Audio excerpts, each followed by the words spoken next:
Hello, my name is Elyse Graves. I am a speech-language pathologist with the Montgomery County Board of Developmental Disabilities Services Early Intervention PACE program. Today we're going to talk about using repetitive books to help with speech.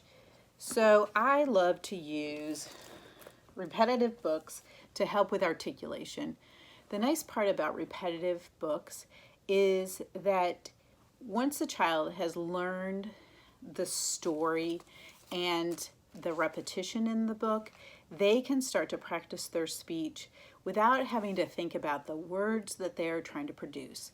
So if you think about how much it takes, when it comes easy for a child to learn language, we don't think about how much is involved. But when a child has a little trouble learning to talk, it can be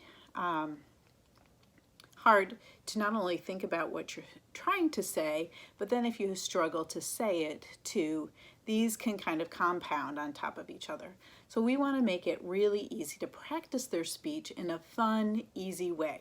So for kids who really like books and enjoy being read to, using a repetitive book is very helpful in helping with their articulation. Two of my favorites are Brown Bear and A Very Busy Spider.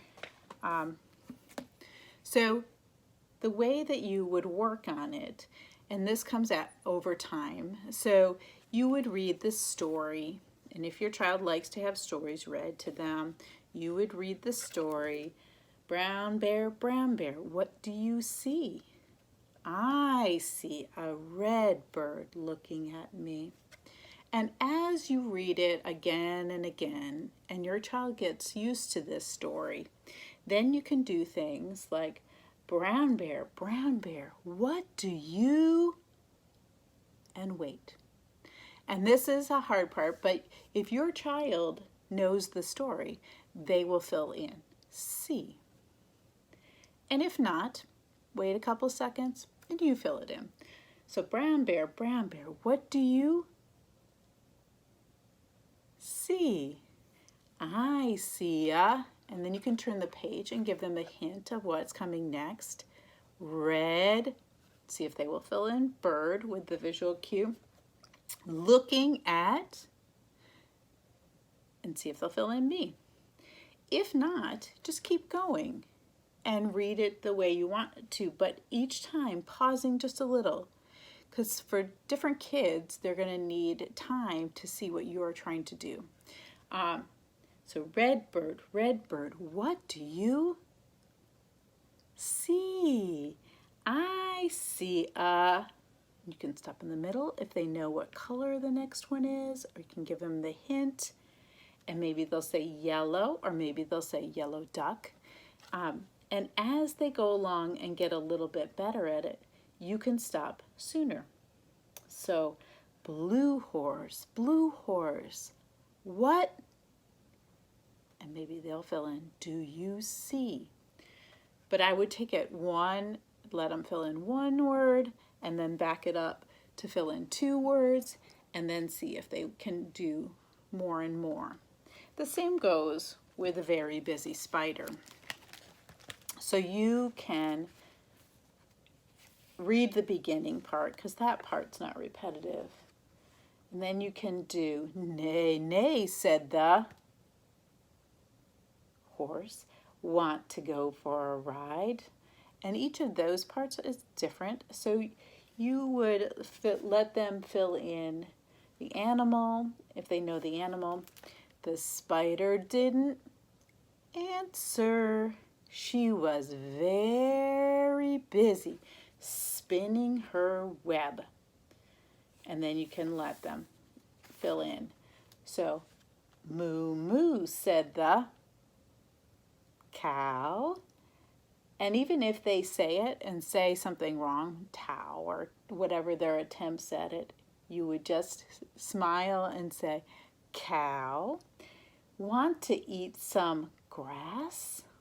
The spider didn't answer. She was very busy spinning her web. So giving them that pause time and see how much they will fill in. Again, we kind of backtrack. So she was very busy. And then see if they will fill in spinning her web.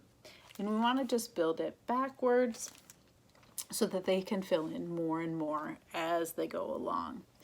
And if they make an error in how they're saying it, that's fine. Just acknowledge that you know what they're trying to say and then go ahead and model it. So if a child says pinning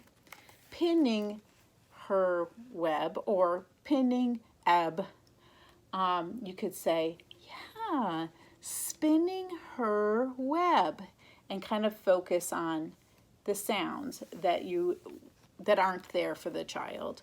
And remember that there are sounds that little kids, especially before the age of 3, aren't yet able to do.